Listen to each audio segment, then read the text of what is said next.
messieurs, vous avez très bien fait de nous rejoindre sur les ondes d'Afro Web TV. Merci infiniment de votre fidélité d'écoute à votre média préféré pour le grand débat de chaque samedi. Et merci à vous tous qui ne cessez également de soutenir Afro Web TV. Vous êtes sur la bonne antenne au bon moment avec votre ami serviteur Moïse Agbinigon.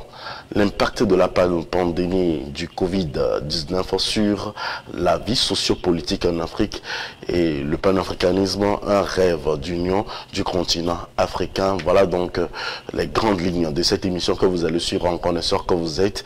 Merci à tous de copier juste le lien de votre émission Envie de la diaspora et de partager avec les uns et les autres, surtout comme vous savez le faire. Et nous vous disons infiniment merci, surtout merci à tous ces hommes qui ne ménagent aucun effort pour soutenir également votre média préféré Afro Web TV pour des sujets essentiels, des sujets sensibles. Nous vous en parlerons également au cours de cette émission.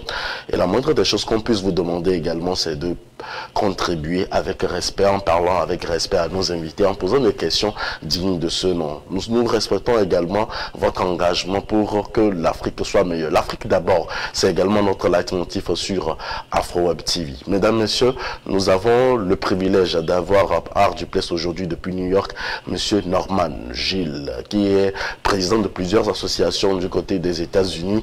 Il est également analyste politique puisqu'il vient également analyser également les faits politiques au cours de cette émission. Alors, nous allons parler avec lui de long en large sur plusieurs aspects, plusieurs pans donc de ce thème qui nous lie aujourd'hui sur votre antenne Afro Web TV. Nous sommes engagés pour faire des émissions de qualité pour vous et surtout avec des invités de marque qui nous honorent de leur présence également dans notre studio. Je veux parler de ce grand homme, économiste de formation, analyste politique, qui nous donne également son temps chaque jour qu'on le sollicite. Il n'a jamais décliné également notre demande. Monsieur Wadja Gilbert. Merci monsieur d'être avec nous aujourd'hui pour cette émission. Monsieur Norman, comment allez-vous? Monsieur Norman, comment allez-vous? Bonjour. Allô monsieur Norman. Un petit souci d'internet avec monsieur Norman qu'on ne reçoit pas pour le moment. Alors, vous allez beaucoup m'excuser également pour ma voix, puisque je suis un peu enrhumé. Alors, monsieur Wadja, bonjour. Oui, bonjour mon frère Moïse, bonjour à tous nos téléspectateurs qui nous suivent. Et merci encore d'être là pour le rendez-vous. Et merci pour l'invitation.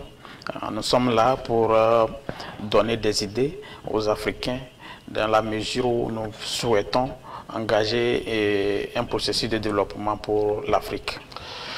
Sûrement que nous voulons engager ce processus de développement. Il y a plusieurs aspects donc depuis juillet 2020, on a eu à passer également, tout le monde a passé des moments difficiles concernant donc la pandémie à coronavirus qui a eu des impacts sur la vie sociopolitique de notre continent africain, surtout du monde entier.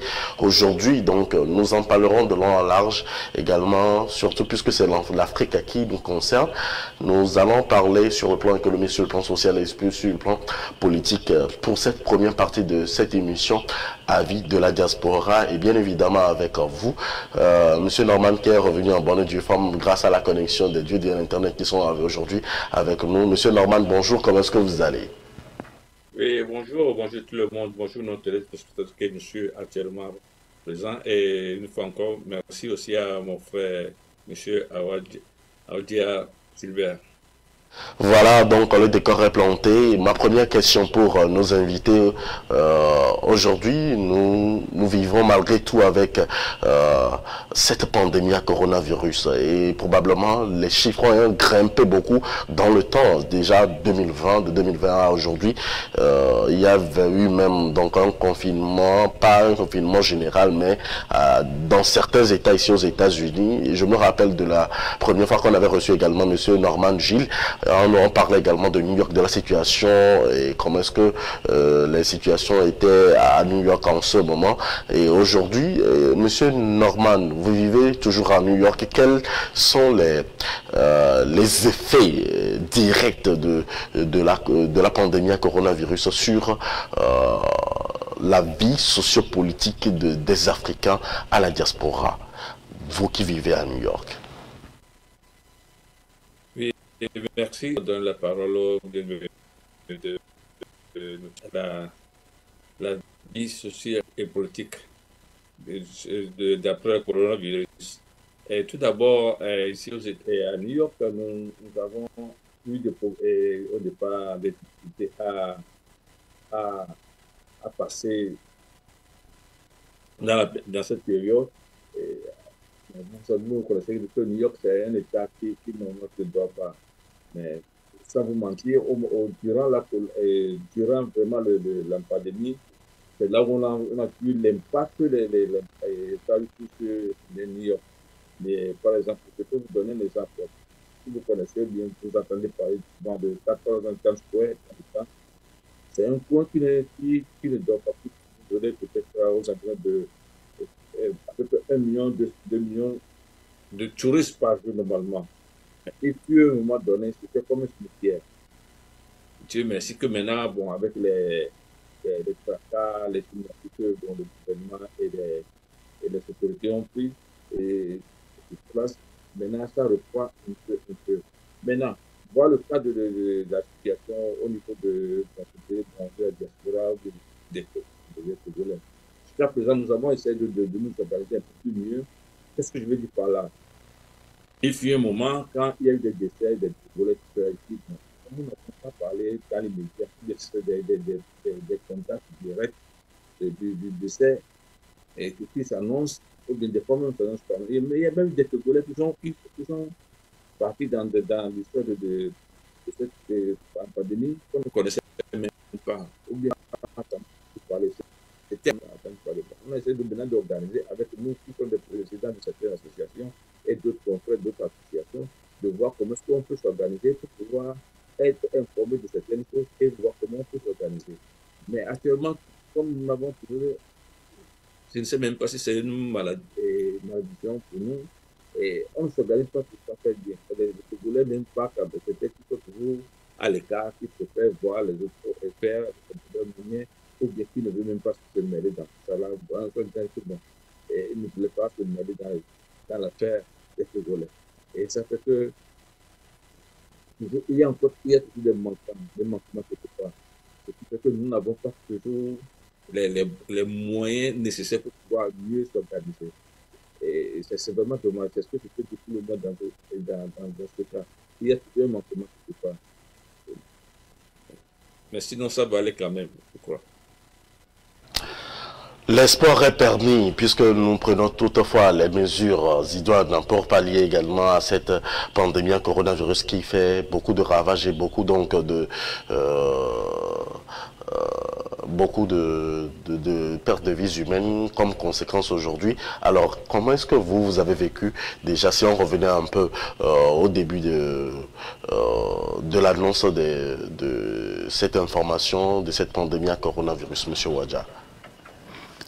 Merci. Je dirais, comme tout le monde, ça a été d'abord une période de doute.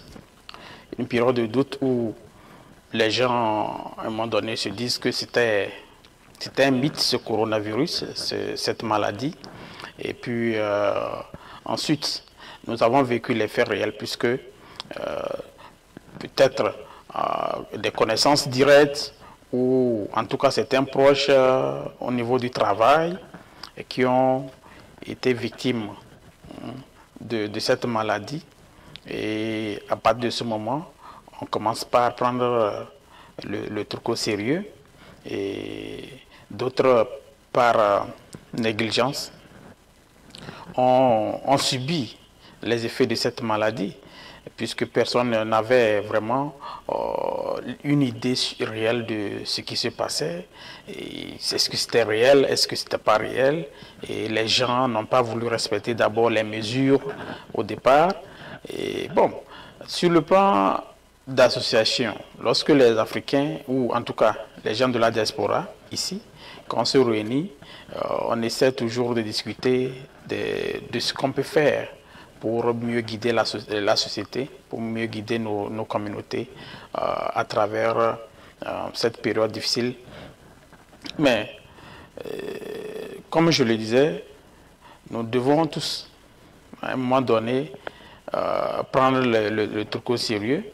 Le fait que cette coronavirus est venue, je dirais presque 2 ans maintenant, toutes les situations ne sont pas encore maîtrisées. Il y a des associations de la diaspora ici qui ne fonctionnent pas telles qu'elles étaient avant, suite aux ruptures des rencontres. Et tout ça là, ça a affecté beaucoup la vie sociale des Africains, particulièrement dans la diaspora ici. Et étant ici, avec les chiffres qu'on annonce très lourds aux États-Unis, par exemple, les décès et tout, je m'imagine le moral de nos parents qui sont restés en Afrique, qui suivent toujours les informations et qui apprenaient que la situation était très grave. Aux États-Unis, il y avait des centaines de milliers de morts et tout ceci, je m'imagine leur moral à cette période-là. Donc, par la grâce de Dieu, les choses se sont améliorées. Nous sommes arrivés à la phase des vaccinations. Mais bon, nous ne sommes pas des médecins, nous n'allons pas dire effectivement l'efficacité de ces vaccins, mais je dirais que c'est très important que tout le monde puisse prendre des mesures et toujours respecter ces mesures de barrière qui existaient, puisque nous voyons cette soi-disant 5e phase en Europe, par exemple, où même beaucoup de gens vaccinés sont hospitalisés actuellement. Ça veut dire que qu'on soit vacciné ou pas, on doit toujours quand même prendre ses précautions pour ne pas subir les mêmes situations, ce que l'Europe est en train de vivre aujourd'hui, ici aussi. Merci.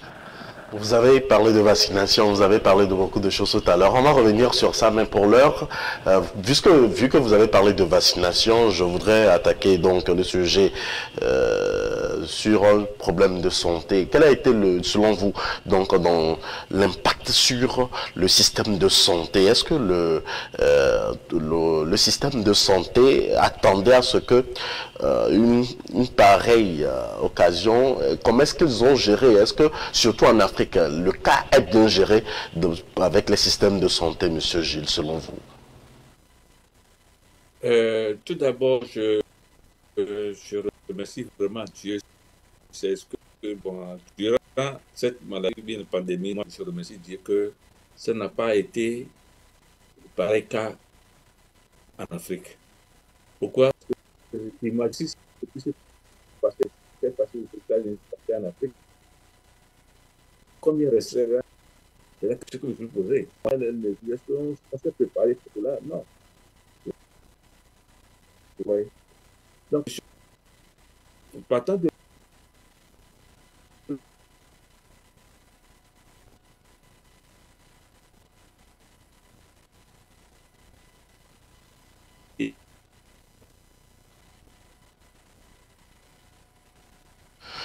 Monsieur Gilles, on ne vous écoute pas, il y a toujours un problème de connexion de votre côté. Alors, monsieur, il y a le premier auditeur qui appelle en même temps, on va prendre cela pour pouvoir... auditeur, bonjour, comment est-ce que vous allez? Vous êtes en direct sur Afro TV, allez-y, bonjour. Allô? Oui, allô? Oui, allô? Allô? Oui, allô, auditeur, bonjour. Allô? Bonjour. Oui, bonjour.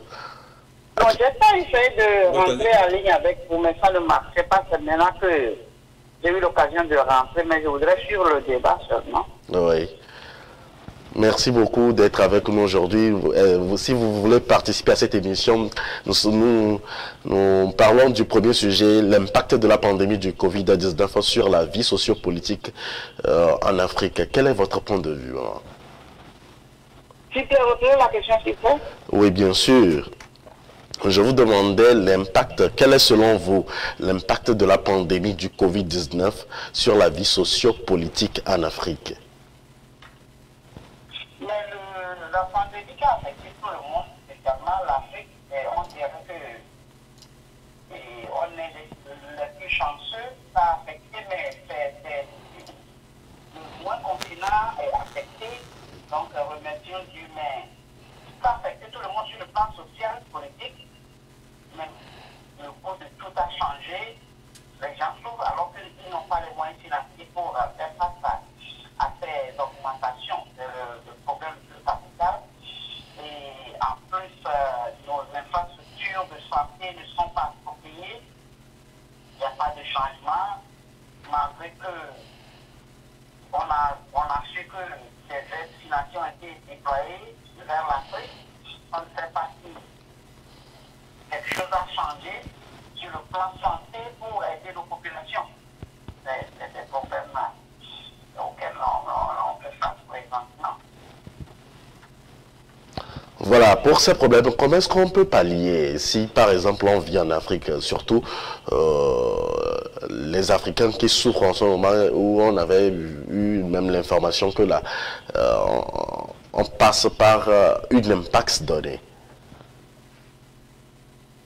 S'il vous plaît, je n'ai pas bien su la question. Ok.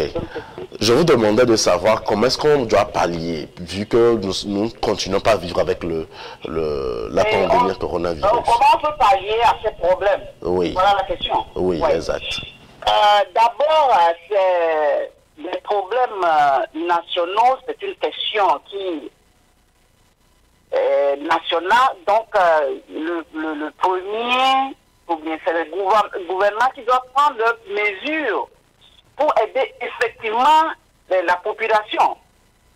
Et ceux qui sont aussi à l'extérieur peuvent apporter leur soutien, mais ce qui est palpable, c'est des mesures que le gouvernement est en train de poser, spécialement dans certains pays, qui fait encore, ça fait mal à la population. Par exemple, si avec la pandémie, les gens fermaient leurs boutiques, les gens ne vendent pas, il n'y a pas d'activité, et en ce moment, le gouvernement augmente le prix des choses, ou bien même les quotas qu'on fait pour traverser les rues, et alors en ce moment, ceux qui sont des conducteurs aussi doivent augmenter leur prix. Si le prix de l'essence a augmenté, ceux qui achètent l'essence doivent augmenter le prix afin de pouvoir joindre le bout. Donc, c'est le gouvernement d'abord, ceux qui se disent gouverner, ceux qui gouvernent doivent vraiment voir la souffrance des populations et aller à leur aide. C'est pas pour les punir et faire les souffrir en plus. C'est là le mal. Et ceux qui sont à l'extérieur aussi, nous leur demandons de venir en aide à leur population. Si tout le monde peut aider, les frères et sœurs, et il y a des gens ou il y a des familles qui n'ont personne à l'extérieur, comment eux ils vont faire? Donc on revient encore au gouvernement. Ils doivent avoir des mesures d'accompagnement.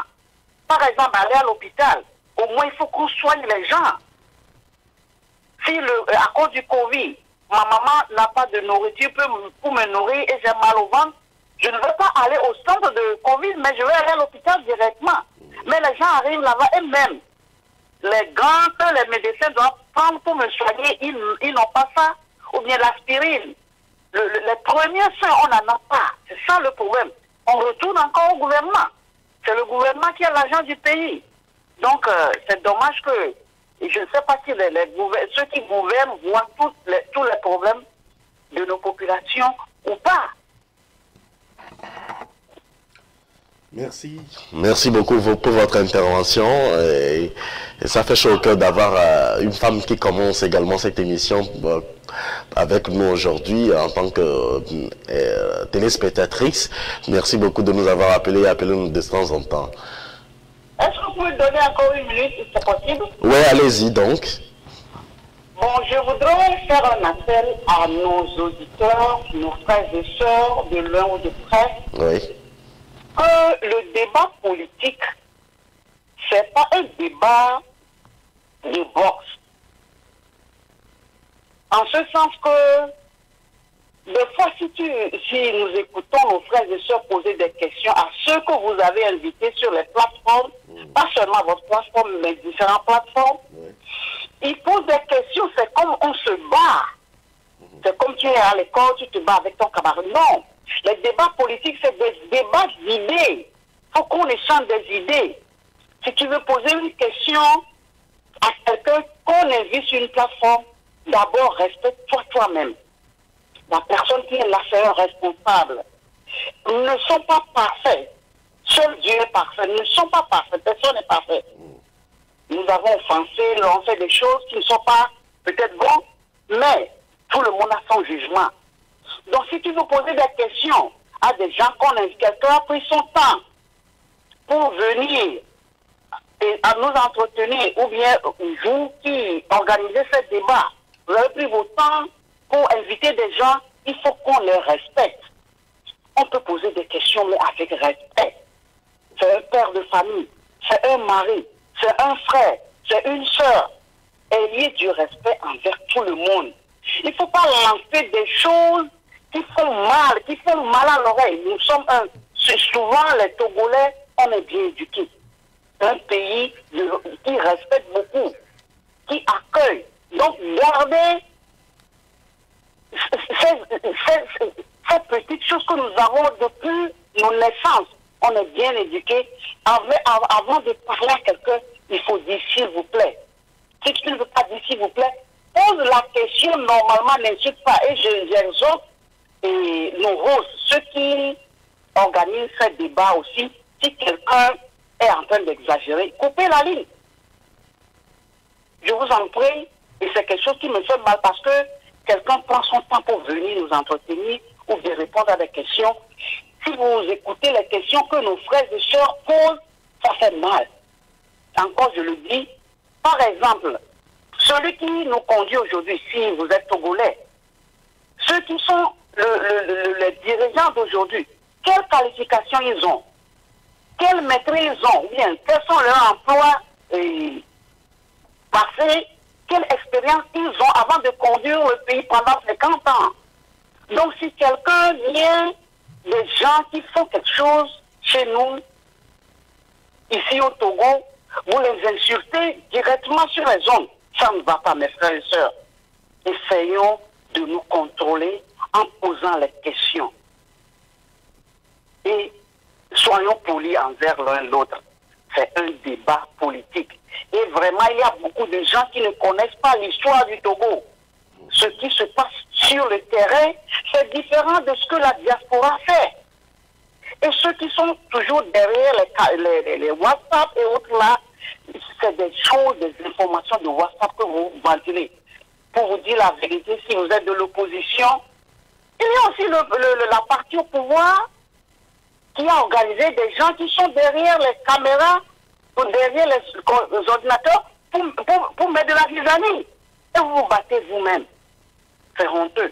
Donc ressaisissons-nous et pensons comment nous allons faire pour relancer la lutte, parce que l'opposition est à plat, est à terre. Merci beaucoup. Merci de nous avoir appelés. Ça fait plaisir d'écouter également une femme pour commencer également ce bon samedi. Merci beaucoup, maman. Merci à vous aussi qui nous suivez également de près et de loin, surtout dans les autres États, ici aux États-Unis. Et elle a dit une vérité. Et la moindre des choses qu'on puisse dire aux uns aux autres, c'est de respecter également nos invités, de savoir parler sur notre antenne. En tout cas, ce qu'elle a dit ne se passe jamais également ici.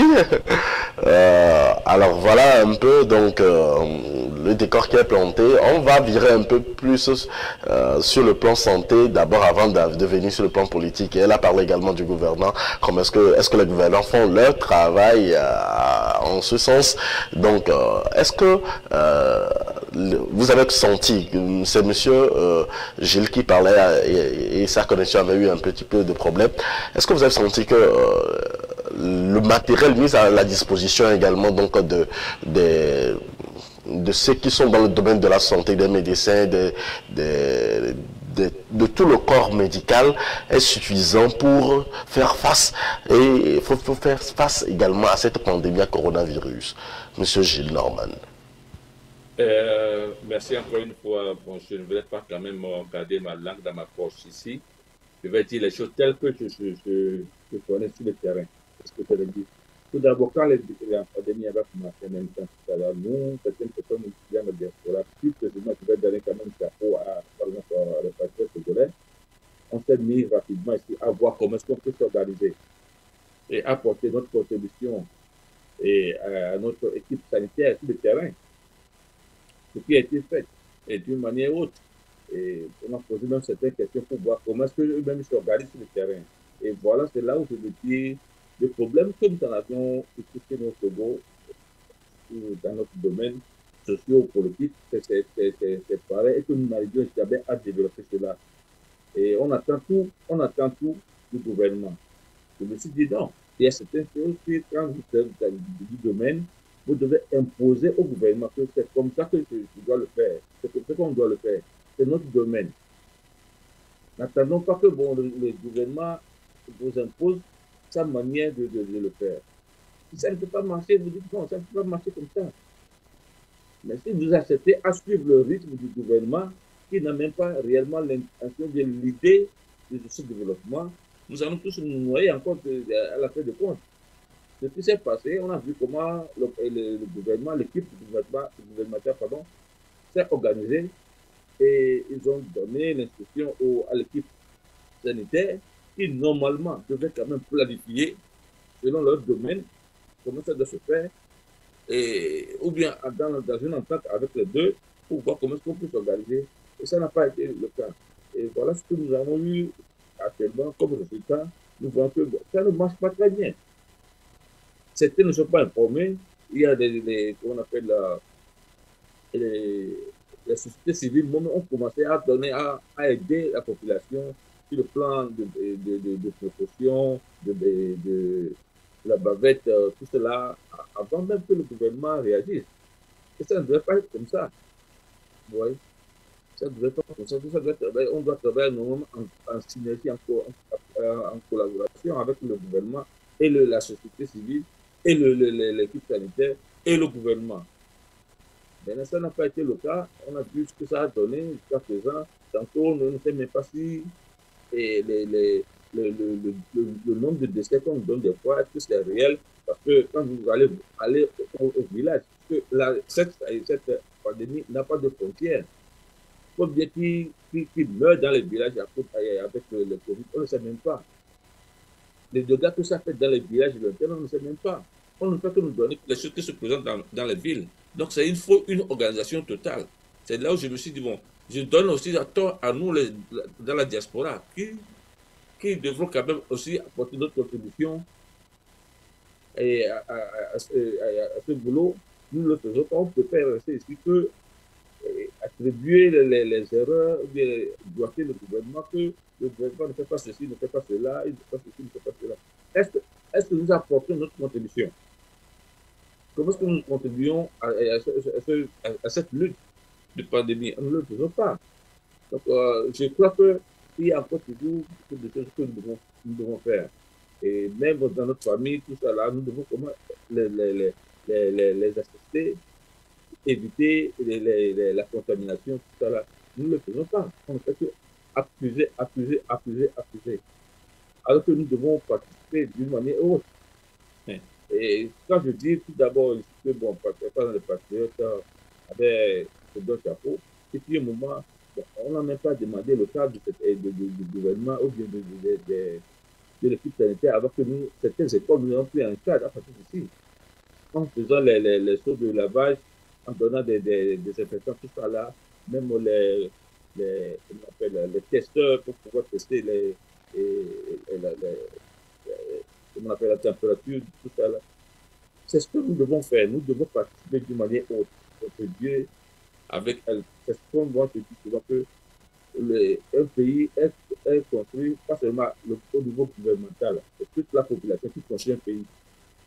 C'est toute la population qui construit un pays. Nous devons participer d'une manière autre.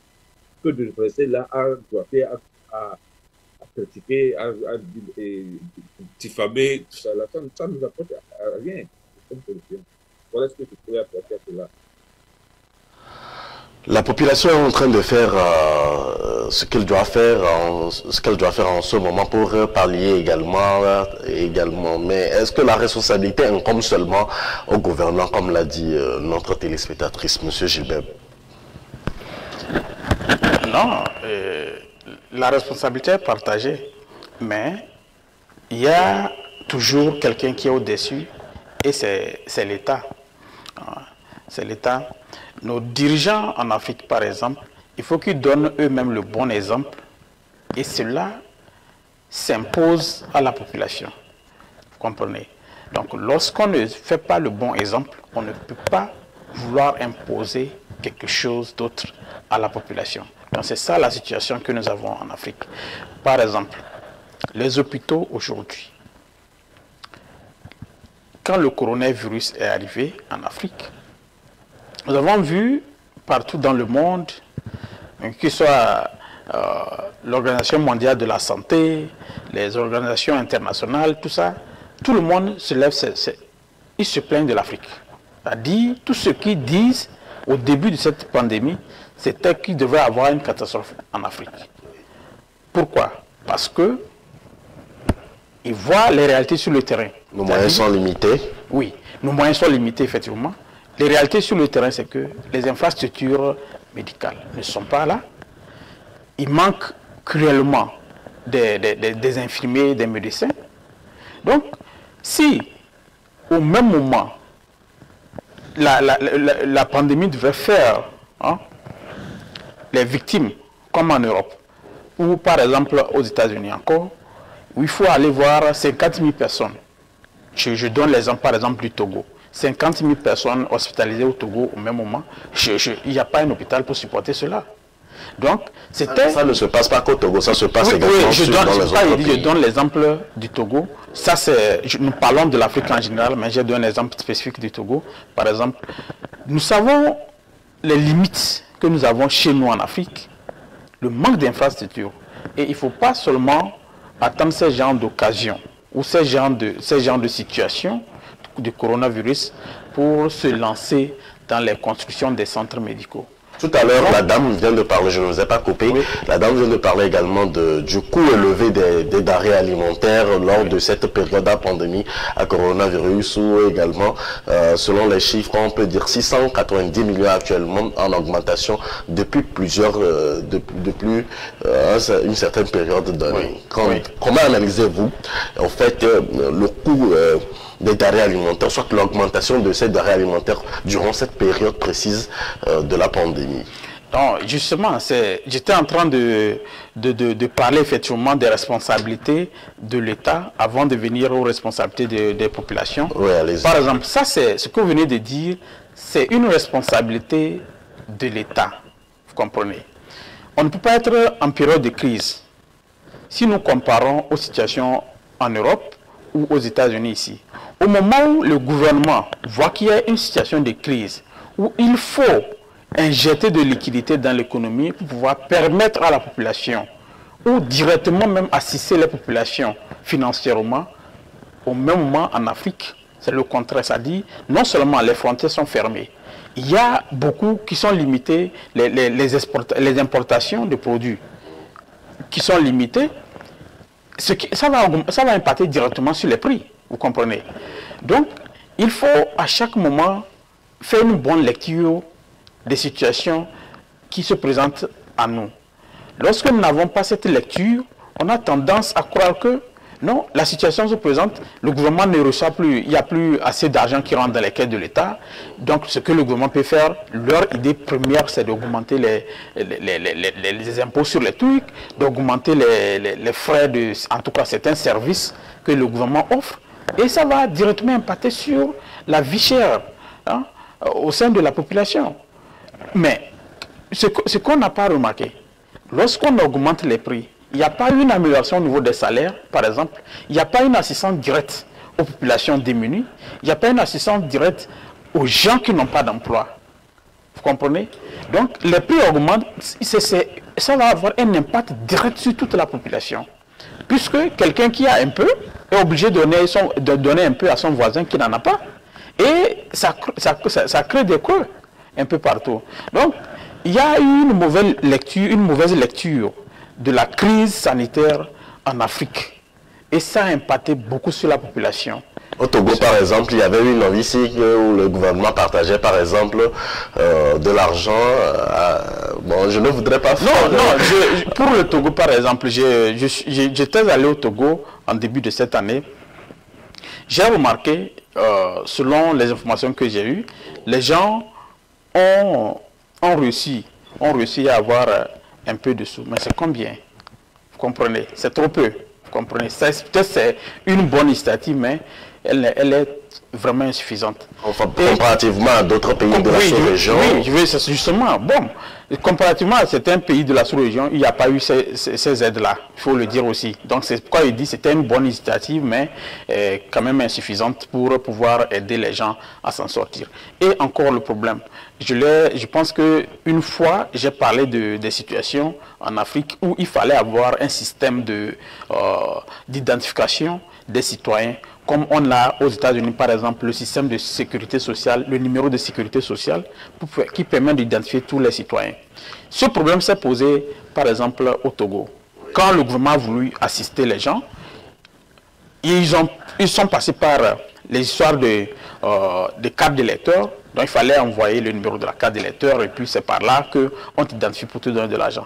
Mais les gens voulaient les cartes d'électeurs de leurs voisins, de leurs proches, pour pouvoir prendre de l'argent en leur nom. Ils n'ont pas reçu cet argent, vous comprenez? Donc ce qui veut dire qu'on a peut-être cette période de coronavirus va donner beaucoup de leçons à nos chefs d'État en Afrique et un peu partout en Afrique pour qu'ils comprennent qu'il y a beaucoup de travail à faire et ce n'est pas seulement en cette période qu'il faut réagir. Donc peut-être c'est une leçon qu'on va tirer vraiment de cette situation-là. Si les gens sont identifiés, ils ont un numéro, comme on peut l'appeler un numéro matricule ou bien quoi, qui est attribué depuis la naissance, ça permettrait d'assister directement les gens.